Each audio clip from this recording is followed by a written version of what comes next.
আসসালামু আলাইকুম। একটা পত্রিকার পত্রিকাটা হলো দ্য ডেইলি ক্যাম্পাস.com। তো সেখানে শিরোনাম হয়েছে যে কুয়েটে ছাত্র রাজনীতি বন্ধ ও উপাচার্যের পদত্যাগ সহ 5 দাবি। আমরা দীর্ঘদিন ধরে এইটা নিয়ে অনেক কথা বলেছি, অনেক ভিডিও দিয়েছি, শুধু ছাত্র রাজনীতি ক্যাম্পাস থেকে বন্ধ করতে হবে এটা নিয়ে। আমরা একটা সংগঠনকে নিষিদ্ধ ঘোষণা করতে দেখেছি এবং এই রকম সংগঠনের মতো কার্যক্রম অন্যান্য সংগঠনের মধ্যেও ইতিমধ্যে পরিলক্ষিত হয়েছে, যেটা আসলেই আমাদের জাতির জন্য খুবই লজ্জাজনক। আমরা 24-এর স্পিরিটকে ভুলে যেতে দেখেছি, আর এই ঘটনায় প্রমাণ করে যে 24-এর স্পিরিট আর কোথাও নেই, বা এটার অবশিষ্টাংশ যতটা ছিল সেটাও মনে হয় ধূলিসাৎ করার চেষ্টা চলছে।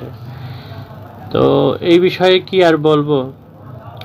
তো এই নিউজের হেডলাইন দেখে আমি আসলে বুঝতে পারছি যে আসলে ঘটনা খুব খারাপ। ছাত্র রাজনীতি যদি নিষিদ্ধ না করা হয়, এরকম ঘটনার পুনরাবৃত্তি ঘটতেই থাকবে। তো এটা আমাদের যারা মাথা মোটা, যারা রাজনীতিবিদ অথবা যারা উপদেষ্টা মণ্ডলীতে বসে আছেন, তারা কি এই বিষয়টা বুঝতেছেন না?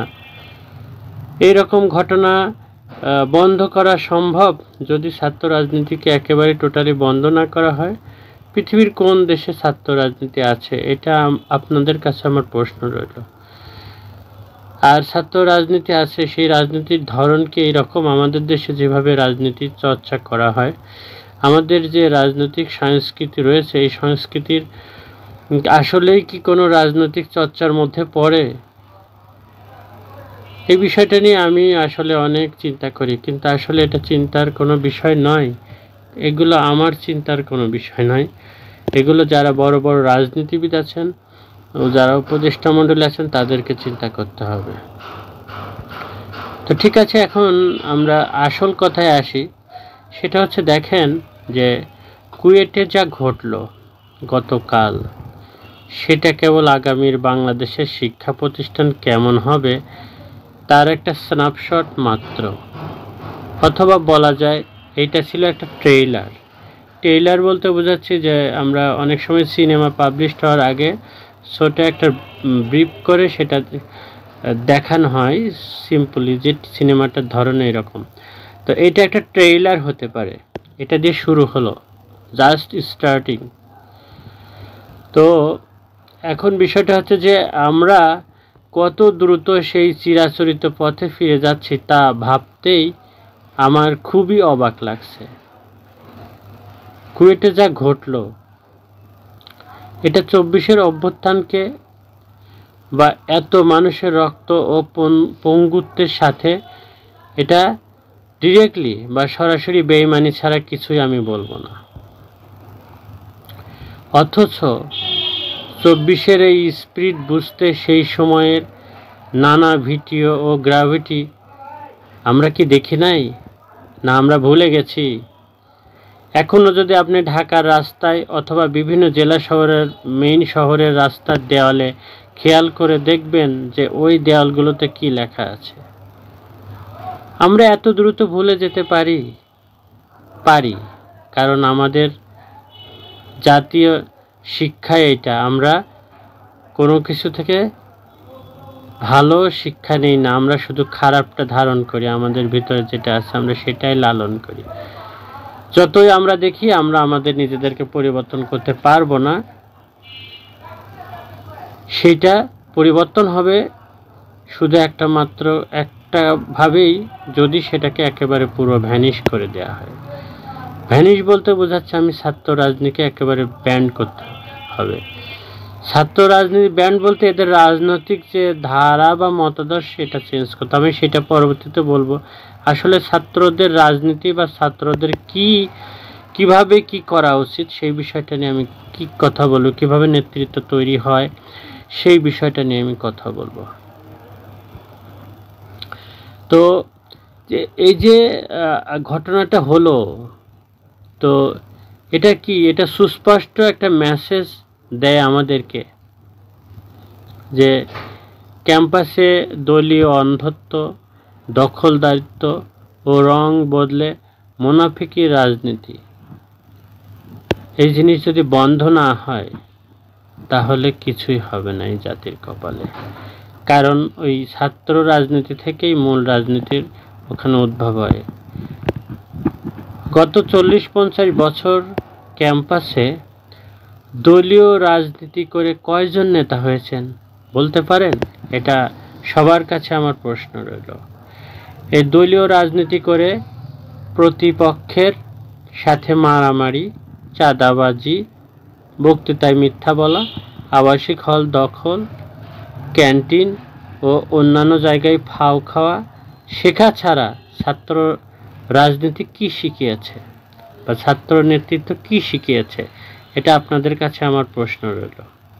এরা যখন পুলিশ হয়, আমলা হয়, শিক্ষক হয়, ট্যাক্স কর্মকর্তা হয়, কেমন মানুষ হয় সেটা আমাদের বাংলাদেশই তার প্রমাণ। রিসেন্টলি আপনারা দেখতে পাচ্ছেন কি ঘটনা ঘটতেছে। এরা সবাই ছাত্র রাজনীতি করত, ছাত্র রাজনীতির সাথে সরাসরি ইনভলভ ছিল। ক্যাম্পাসে তাদের যে নৈতিক স্থলন যেটা হয়েছিল, তারা কর্মজীবনে এসে সেই একই অবস্থায় আছে। তো এই হচ্ছে অবস্থা। গত 30-40 বছরে ছাত্র রাজনীতি করে একজন সৎ, ভালো, আত্মসম্মান বোধ সম্পন্ন ও আলোকিত নেতা হয়েছেন, এরকম একটা উদাহরণ কি দেখাতে পারবেন কেউ? আমার মনে হয় সম্ভব না। 71-এর স্বাধীনতা যুদ্ধের রক্ত, 90-এর স্বৈরাচার বিরোধী আন্দোলনের মতো 24কেও আমাদের ক্ষমতা লোভী রাজনীতিবিদরা ব্যর্থ করে দিবে, এবং এটা ব্যর্থ করার জন্য সবাই উঠে পড়ে লেগেছে।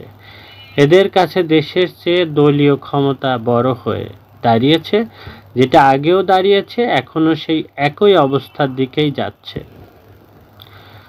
তো এখন আমি বলবো যে আমি কেমন ক্যাম্পাস চাই, কেমন ক্যাম্পাস হওয়া উচিত। এমন ক্যাম্পাস চাই যেখানে শিক্ষার্থীরা এমন সুশৃঙ্খলভাবে চলবে যে শিক্ষক না, ছাত্ররাই কয়েকজন কর্মকর্তার সাথে নিয়ে তাদের আবাসিক হল চালাবে। তাতে শিক্ষকদের অনেক কর্মঘণ্টা বেঁচে যাবে এবং একই সাথে ছাত্ররা নেতৃত্ব শিখবে, যা উন্নত বিশ্বের উন্নত বিশ্ববিদ্যালয়ে হয়। কেমন ক্যাম্পাস চাই?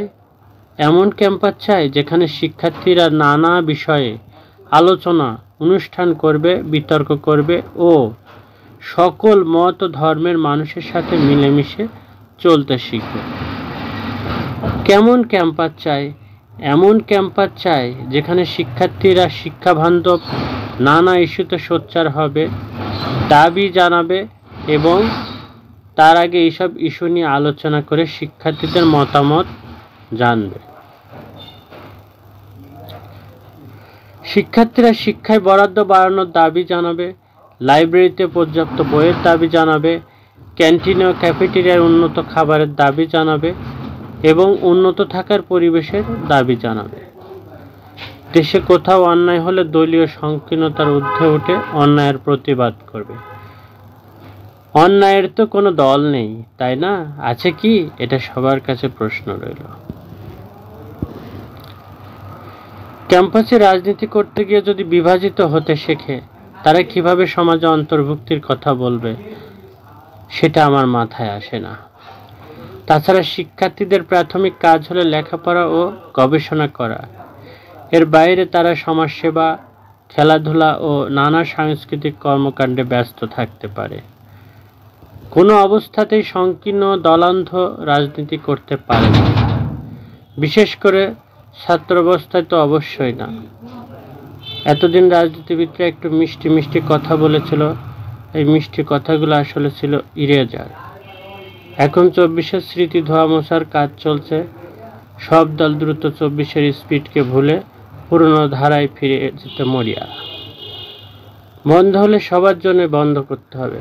আমার জন্য খোলা আর সবার জন্য বন্ধ, এটা নব্য ফ্যাসিবাদ ছাড়া আর কিছুই নয়।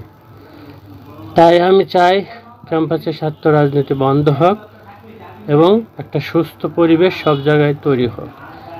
এটাই ছিল আমার কথা। সবাই ভালো থাকবেন, সুস্থ থাকবেন, সুন্দর থাকবেন, আমার জন্য দোয়া করবেন। আসসালামু আলাইকুম ওয়া রাহমাতুল্লাহি ওয়া বারাকাতুহু।